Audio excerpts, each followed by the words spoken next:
नेपालको पूर्वदेखि पश्चिमसम्मको लगभग 885 किलोमिटरको दूरी हामीले यात्रा गर्यौं, जहाँ हामीले परिवर्तनका कथा सुन्दै सुनाउँदै महिला सशक्तिकरणका सपनाहरू बुन्दै अघि बढ्यौं। यो यात्रा स्वाभिमान, समता र सशक्त भन्ने नारासहित सुरु भयो। हामी हरेक गाउँ, हरेक शहरमा पुग्यौं, जहाँ महिलाहरूले आफ्नो कथा सुनाए र हामीले उहाँहरूलाई महिला सशक्तिकरणका महत्त्वपूर्ण आयामहरू पनि सुनायौं।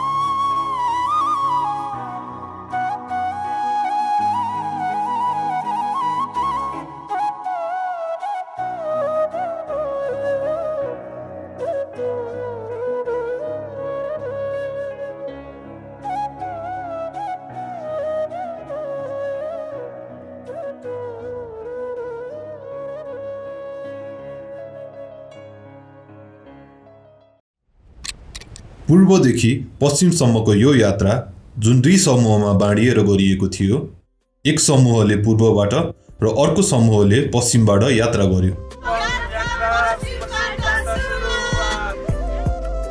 दुवै टोलीले मध्य नेपालको नवलपुरमा भेट गर्यो। हाम्रो साझा लक्ष्य भनेको महिला सशक्तिकरणको पक्षमा एकजुट हुनु नै थियो। संवैधानिक रूपमा महिलालाई समान अधिकार भए पनि महिलाको राजनीतिक सहभागिता भने अझै सीमित छ। महिलाको संसदमा 33% कोटा सुनिश्चित गरिएको छ, तर यो कोटा टोकनिजमको लागि मात्र सीमित भइसकेको छ। समानता तब मात्र प्राप्त हुन्छ जब महिलाहरूको सहभागिता पूर्ण रूपमा अर्थपूर्ण हुन्छ, टोकनको रूपमा होइन, नेतृत्वमा आधारभूत परिवर्तन ल्याउने हिसाबमा। सन् 2080 देखि 2084 सम्मको अवधिमा अनुपम अभियानलाई देशव्यापी रूपमा अन्तरपुस्ता महिलावादी मञ्च IGFF ले सुरु गरेको हो। यो अभियान महिलाहरूको चुनावी चेतना जगाउने, महिलाहरूलाई आफ्नो आवाज उठाउन प्रेरित गर्ने र नेतृत्वको भूमिकामा ल्याउन लक्षित छ। हामीले यो बस यात्रा छोरी भएपछि किन शिक्षित बनाउनु, चुलो चौको नै त हो भविष्य भन्ने जस्ता बेतुकका धारणाहरूलाई चुनौती दिँदै सुरु गर्यो।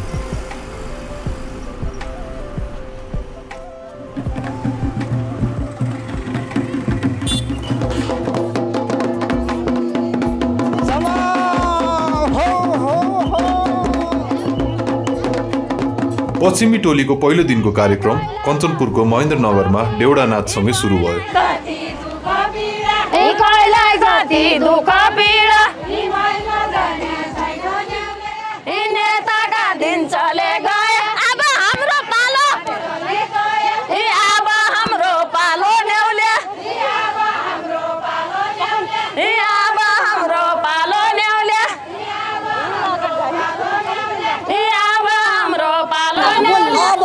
नेपाली महिला दुर्बल छैन, नेपाली महिला सक्षम भइसकेछ। नेपाली महिलाले अधिकार मात्रै खोजेको होइन, नेपाली महिलाले जिम्मेवारी पनि खोजे हो। यो आज हाम्रो दिदीले भने सुरुवात भएको हो। सम्पूर्णलाई हाम्रो कञ्चनपुरमा स्वागत तथा बिदाई अब हामीहरू गर्दैछौँ। अब बिदाई होइन, अघि बढ्ने।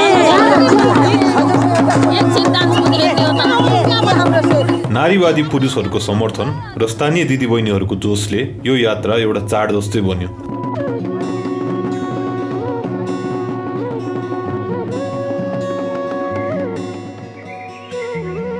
हामी कैलालीको मसुरिया पुग्दा त्यहाँका महिलाहरूको सहभागिताले नयाँ आशा र आत्मविश्वास थप्न सफल भयो।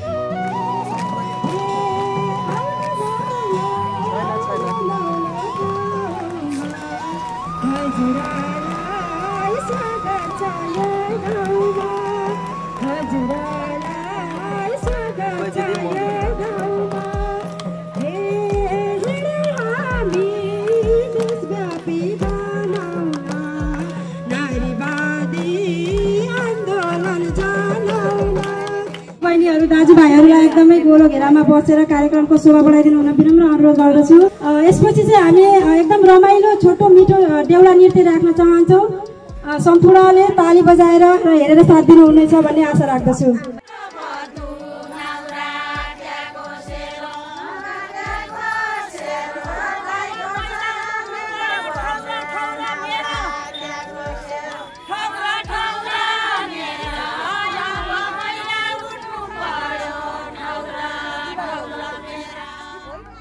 तपाईहरुलाई थाहा छ पूर्व मेचीदेखि पनि यो अभियान सुरु भएको छ र पश्चिममा पनि हाम्रो महाकालीबाट सुरु भएको छ। जति जति बेला महिलाहरू खुसी भएर एकजुट भएर यसरी बस्छन् म साह्रै भावुक पनि हुन्छु र मेरो उमेर झन् झन् झन् झन् बढ्दै जान्छ है भनेर झन् तरुनी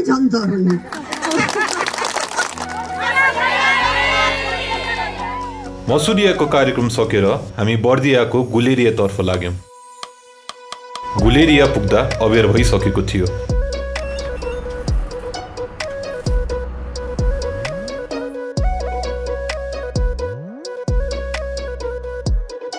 त्यहाँका थारू समुदायका दिदीबहिनीहरूले हामीलाई न्यानो स्वागत गर्नुभयो।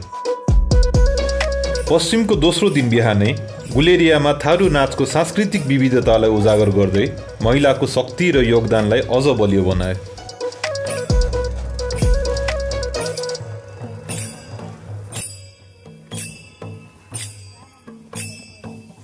बर्दिया जिल्लामा यो सहभागी हुनुभएको सम्पूर्ण यो मेचीदेखि महाकालीसम्मको अनुपम बस यात्रामा आउनुभएको सहभागी थुप्रै जिल्लाको हुनुहुन्छ। यहाँहरूलाई चाहिँ हामीले स्वागत गर्दछौँ। मैले व्यक्तिगत तर्फबाट र थारू महिलाको सचिवको तर्फबाट पनि हाम्रो यो देशव्यापी महिलावादी अनुपम अभियान सुरुवात भइराखेको छ। पूर्वदेखि अब हाम्रो होइन पश्चिम महाकालीदेखि हामी बिचमा गएर यो कार्यक्रम अन्त्य हुनेछ र खास गरी नवलपुरमा त्यहाँ धेरै ठुलो तयारी पनि भइराखेको छ र यो आयोजना गर्नको लागि समन्वय सहकार्य एकबद्धता जनाउन जुन थारू महिला उत्थान केन्द्रले महत्त्वपूर्ण भूमिका रह्यो। हाम्रो जुन अन्तर्पुस्ता महिलावादी मञ्चको पनि त्यो संस्था सदस्य संस्था हो। उहाँहरूलाई धेरै धेरै धन्यवाद र विशेष गरी हाम्रो दिदीबहिनीहरू होइन थारू जुन एउटा नाच आफ्नो संस्कृति झल्काउने खालको नाच देखाउनु भयो शान्तिपूर्ण रूपमा, यो समूहलाई पनि हामी आभार व्यक्त गर्न चाहन्छौँ। त्यसपछि हामी लाग्यौं कोहलपुर पिपरीतर्फ।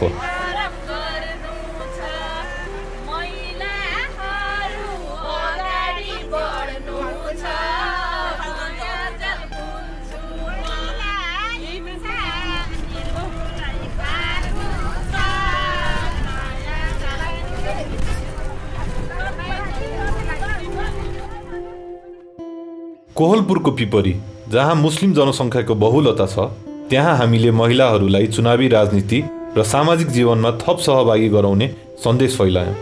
विभिन्न सङ्घ संस्थाका र विभिन्न जिल्लाका बाट पाल्नुभएका हाम्रा महिला दिदीबहिनीहरू आज यो कार्यक्रममा म सम्पूर्णलाई बाँकेबाट फातिमा फाउन्डेसन नेपालको तर्फबाट म स्वागत गर्न चाहन्छु र हाम्रो यात्रा सफल होस् भन्ने म कामना पनि गर्न चाहन्छु र यो यात्रा हाम्रो मेचीदेखि महाकालीसम्म हो। आज हामी एउटा एकदमै ठुलो उद्देश्य बोकेर आज हामी यहाँसम्म आइपुगेका छौँ। अहिले हाम्रो सफर जारी नै छ। अब यहाँबाट हामी दाङतिर हामी हिँड्न गइरहेका छौँ र अहिलेको लागि म पुनः सबलाई स्वागत गर्न चाहन्छु। नेपालका मुस्लिम महिलाहरूलाई राजनीतिमा भाग लिन र नेतृत्व लिनका लागि धेरै चुनौतीहरू छन् र हाम्रो अभियानले त्यस विविधतालाई पनि समेट्ने लक्ष्य राखेको छ। हमने आँखों से देखा नहीं है मगर हमने आँखों से देखा नहीं है मगर उनकी तस्वीर सीने में मौजूद है जिसने लाकर कलामे इलाही दिया जिसने लाकर कलामे इलाही दिया वो मोहम्मद मदीने में मौजूद है। यता पूर्वी टोली भने पहिलो दिनको यात्रा मेची नगर झापाबाट सुरु गर्दै थियो।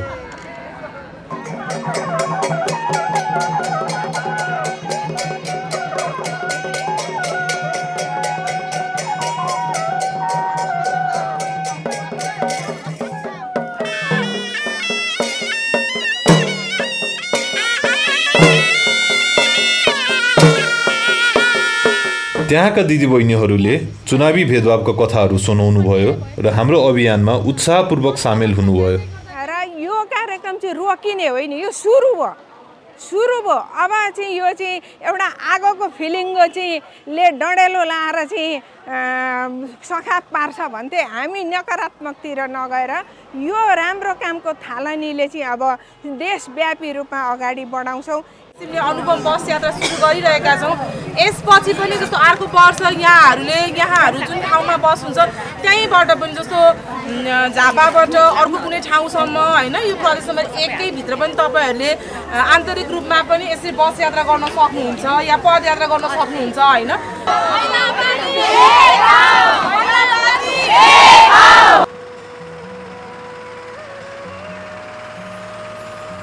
त्यसपछि दमक चोक झापामा र इटहरी म्याट्रिक्स म्युजियममा हाम्रा कार्यक्रमहरू सम्पन्न भए।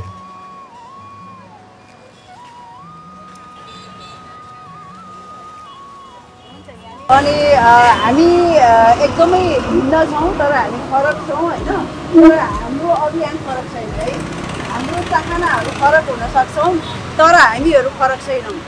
त्यस कारणले गर्दाखेरि पनि आज हामी यहाँ जमघट हुन सफल भएका छौँ। जुन हाम्रो यो देशव्यापी यो अनुपम बस यात्रा छ, यो बस यात्रा सफल बनाउनको लागि हाम्रो मात्रै यो पहलको कुरा होइन, यहाँहरू सम्पूर्णले गर्नुभएको पहल र मेहनतको यो एउटा फलस्वरूप चाहिँ हामी यहाँ छौँ होइन। महिलाहरूलाई जहिले पनि सेकेन्ड लेभलको होइन, महिलाहरू वी आर द फर्स्ट भन्ने फिलिङ जहिले पनि अगाडि ल्याउनु पर्छ। यो आइजिएफएफ अनुपम बस यात्रा आज गर्नुभएको छ, एकदमै खुसी लागेको छ। महिलाहरूलाई चाहिँ एउटा इम्पावरमेन्ट, महिलाहरू चाहिँ घरको भान्साकोठामा मात्र होइन, महिलाहरूको ठाउँ चाहिँ घरको भान्साकोठादेखि बाहिर पनि हो। उनीहरू चाहिँ समाजको लागि केही गर्नुपर्छ भनेर एउटा जुन इम्पावर गर्ने वुमेन्सहरूलाई जुन कार्यक्रम गर्नुभएको छ दमकमा, एकदमै खुसी छु।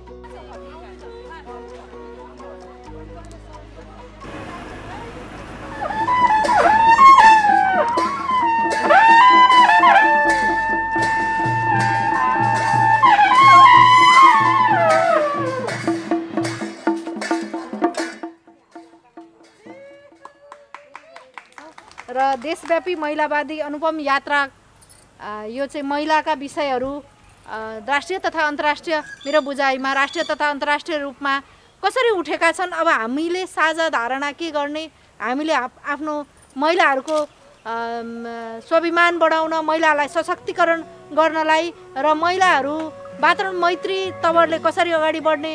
हाम्रो टोलीको त्यो दिनको विश्राम स्थल लाहानको मारवाडी सेवा समिति भवन बन्यो।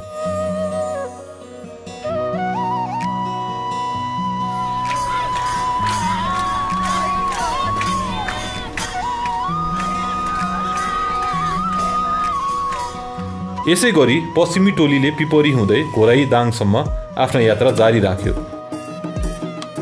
घोराईमा मगर समुदायको भव्य स्वागतले हाम्रो यात्रालाई थप प्रेरणादायी बनायो।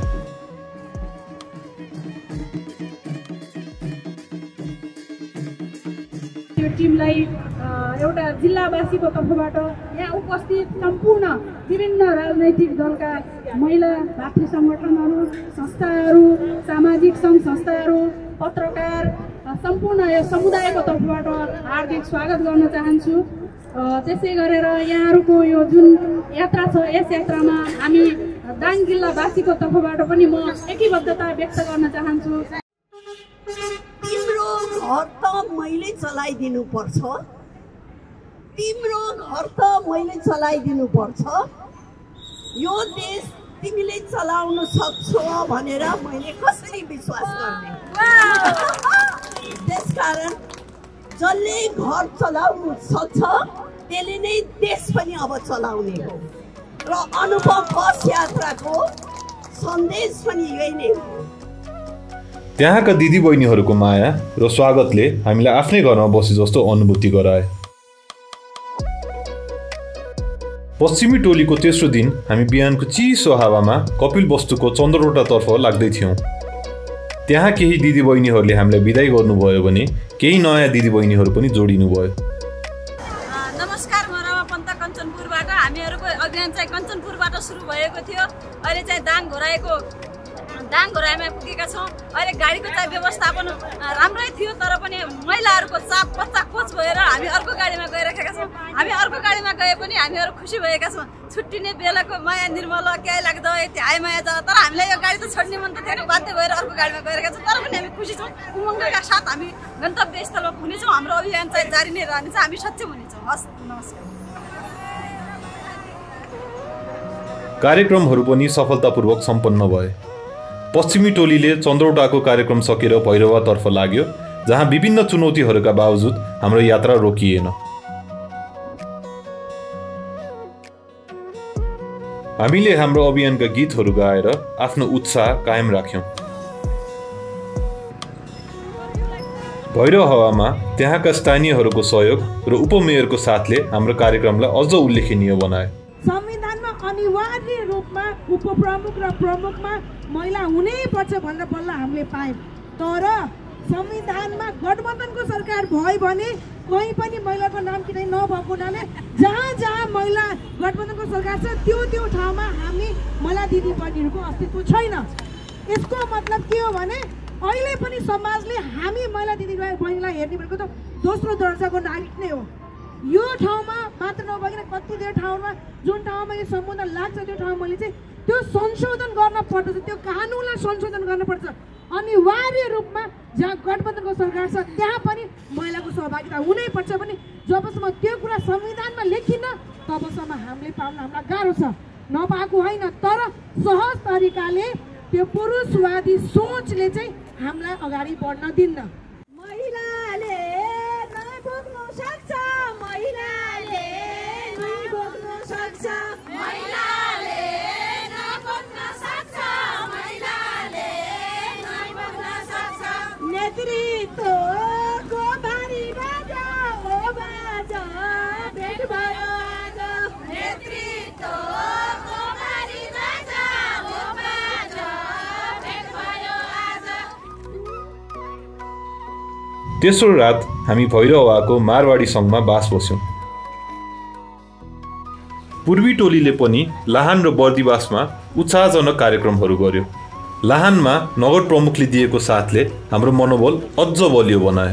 अनुपम बस यात्रा जुन लाहानमा आउनुभएछ उहाँहरूलाई म लाहान नगरपालिकाको तर्फबाट र व्यक्तिगत तर्फबाट हार्दिक स्वागत गर्न चाहन्छु। र वास्तवमा यो महिला भनेको हाम्रो समाजलाई सिँगार्ने, हाम्रो देशलाई सिँगार्ने र हाम्रो धार्मिक कुराहरू गर्दा पनि महाभारत होस् चाहे रामायण होस् होइन, चाहे राधा कृष्णको प्रेम होस्, यो महिला भनेको एउटा परिवारलाई बनाउन सक्छ भने यो समाज र देशलाई पनि बनाउन सक्छ। त्यसैले हामी महिलालाई अगाडि गरौँ, महिलालाई सम्मान गरौँ र आज जुन उहाँहरूको महिलावादीहरूको जुन यो शोभायात्रा छ यो यात्रा पूर्ण सफलताको म शुभकामना पनि दिन चाहन्छु। र उहाँहरूले यो देशको परिवर्तनमा, यो समाजको परिवर्तनमा आफ्नो अमूल्य भूमिका निर्वाह गर्नुहुन्छ भने पनि म शुभकामना दिन चाहन्छु। धन्यवाद, नमस्ते।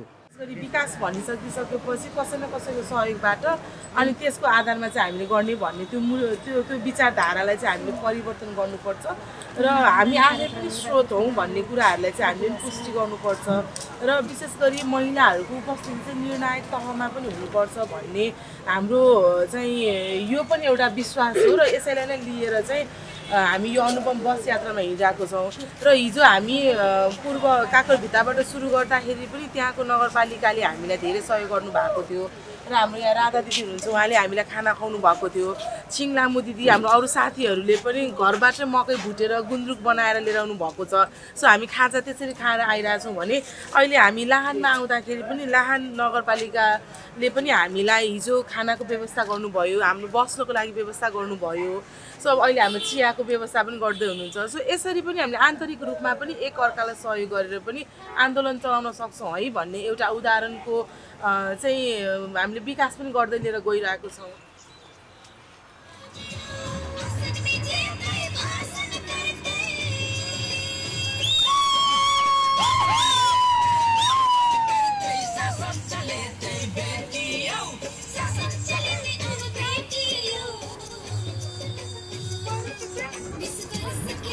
It's about a second,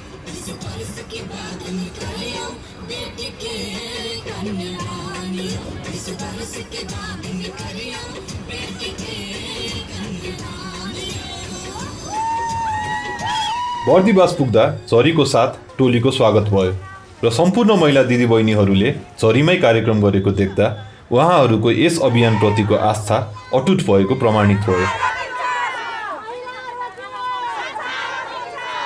मेरो राजनीतिक यात्रा 2060 सालबाट सुरु भएर मैले विभिन्न महिलाका क्षेत्रहरूमा काम गर्दै आज प्रदेश सांसदको रूपमा दोस्रो कालको रूपमा यहाँ आएको छु। महिलाहरूका धेरै समस्याहरू छन्, धेरै चुनौतीहरू पनि छन् र केही अवसरहरू पनि छन् जो हामीलाई आफूलाई कसरी चाहिँ त्यो क्षेत्रमा ढाल्ने भन्ने कुराहरू चाहिँ हाम्रो आफ्नो एउटा भूमिकाले पनि निर्धारण गर्छ। परिवारको सपोर्टले, समाजको सपोर्टले र कानुनका सपोर्टले हामीले त्यो ठाउँमा पुग्नुपर्ने हुन्छ। हामीले परिवारलाई हेर्नुपर्छ, समाजलाई हेर्नुपर्छ र राजनीतिक दलमा आफ्नो भूमिकाहरू पनि निर्वाह गर्नुपर्ने हुन्छ। अहिले सदनमा पहिलो कार्यकालको सदनमा महिलाहरूका अवस्थाहरू नगण्य मात्रामा थियो।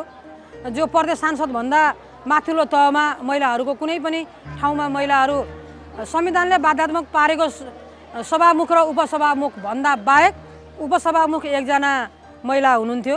त्योभन्दा बाहेक महिलाहरूका कुनै पनि महत्त्वपूर्ण ठाउँमा हुनुहुन्थ्यो। 5 वर्षको कार्यकालमा महिलाहरूका यी समस्याहरूलाई, कानुनले सम्बोधन गरेका कुराहरूलाई, संविधानमा उल्लेख भएका बुँदाहरूलाई पनि हामीले चाहिँ कडा रूपमा लागू गर्नको लागि अनुरोध गऱ्यौँ। प्रदेश सभाको चुनाव पछाडि चाहिँ हामीले हाम्रा साथीहरूलाई 2 जनालाई क्याबिनेटको मन्त्री अनि 4 जना हाम्रो विषयगत समितिका सभापति, केही दलका नेता, केही दलको चाहिँ सचेतक बनाउन सफल भएका छौँ। तर पनि यतिले हाम्रो समावेशी चाहिँ भएको छैन। फेरि पनि मध्य प्रदेशमा समावेशीहरू भएको छैन। हामी त्यसको लागि आवाज उठाएका छौँ र हामीले पनि महिलाले पनि केही गरेपछि हामी सङ्घर्ष गर्दा हामी अगाडि बढ्न सक्छौँ र हामी सक्षम छौँ। हामी महिला पनि सक्षम छौँ। हामी अरूको उसमा आसमा बसेर हामी सधैँ पुरुषकै पछाडि लागेर र हिँड्नु पर्दैन भन्ने पनि हामीले केही कुरा सिकेका छौँ।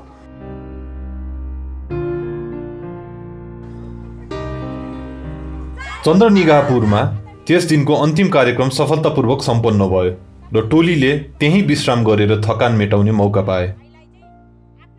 हरेक क्षेत्रको महिलाहरूले चाहिँ केही गर्नुपर्छ भन्ने उच्च नाराका साथ हरेक राजनीतिक क्षेत्रदेखि लिएर चाहिँ हरेक सङ्घ संस्थादेखि लिएर गाउँ समाजमा हरेक कुरामा चाहिँ महिलाहरू अग्रसर हुनुपर्छ भन्ने मेरो भनाइ र मेरो गराइ पनि हिजोको दिनमा रौतहट चन्द्रनिगाहपुरमा चाहिँ मेरो श्रीमान साउदी अरब जानु भएर गाडी एक्सिडेन्ट हुनु भएर मैले धेरै सङ्घर्ष भोगेको र यही ठाउँमा मैले आकुल व्याकुल भएर मेरो 2टा बालबच्चालाई पालन पोषण गरेर म सानो सङ्घ संस्थामा 10 रुपियाँ 20 रुपियाँ बचत गर्ने मेरो सानो चिया पसल भए पनि मैले चाहिँ एकदम जुन जहाँ आए पनि त्यो पसललाई सञ्चालन गर्दै म अगाडि बढ्दै गर्दाखेरि आज चाहिँ म रौतहट होटेल तथा पर्यटक व्यवसायी सङ्घ चन्द्रनिगाहपुर रौतहट जिल्लाको बयान गर्न सकिँदैन, किनभने मिसन 84 हो हाम्रो।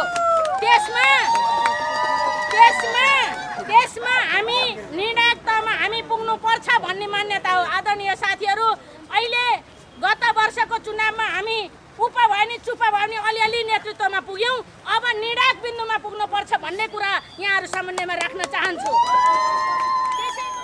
पश्चिमी टोलीको चौथो दिन हामी भैरहवा रूपन्देहीबाट नवलपुरको पद्मालयतर्फ लाग्यौँ। पद्मालय पूर्व र पश्चिमी टोलीको मिलनबिन्दु थियो। यसरी एक दिन अघि नै यात्रा सुरु गरेको पश्चिमी टोली पूर्वको टोलीभन्दा केही घण्टा अघि मात्रै नवलपुर पुग्न सफल भयो।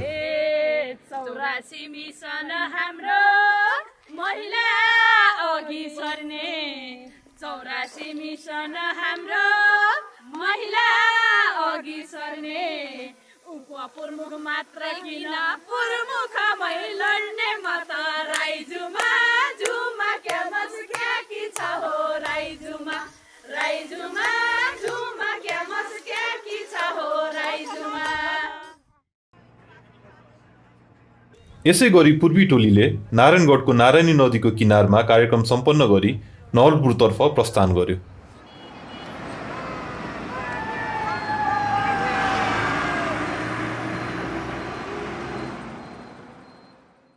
नवलपुर पुग्न अघि नवलपरासीको कम्युनिटी नेचर केयर हस्पिटलमा छोटो मिठो भेटघाट गरेर अनुपम अभियानको बारेमा बुझाउँदै पूर्वी टोलीको पनि अन्ततः पद्मालयमा आगमन भयो।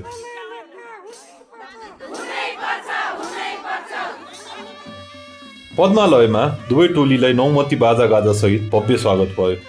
यो अवसरमा दुवै टोलीले आफ्नो यात्राका अनुभवहरू एक अर्कासँग साझा गर्ने मौका पाउनुभयो।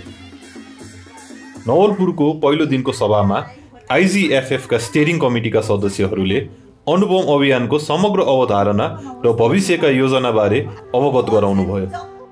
यससँगै बस यात्राको सहभागीहरूले पनि आफ्नो अनुभव र प्रतिबद्धताहरू पनि साझा गर्ने मौका पाउनुभयो। यो बस यात्रा समाप्त भए पनि यो नै अनुपम अभियानको सशक्त सुरुवात हो। यस यात्राले महिलावादी आवाजलाई स्थिर बनाएको छ र हाम्रो साहसलाई अझ अटल बनाएको छ। पूर्वदेखि पश्चिमसम्म जहाँ जहाँ हामी पुगेका छौँ त्यहाँका हरेक समाजमा महिलावादीको आवाज गुन्जिएको छ भन्नेमा हामी पूर्ण रूपले विश्वस्त छौँ। महिला सशक्तिकरण अभियानको सुरुवात मात्र हो यो अनुपम बस यात्रा र यो यात्रा 84 मा महिला पहिला लक्ष्यको पनि दमदार सुरुवात हो।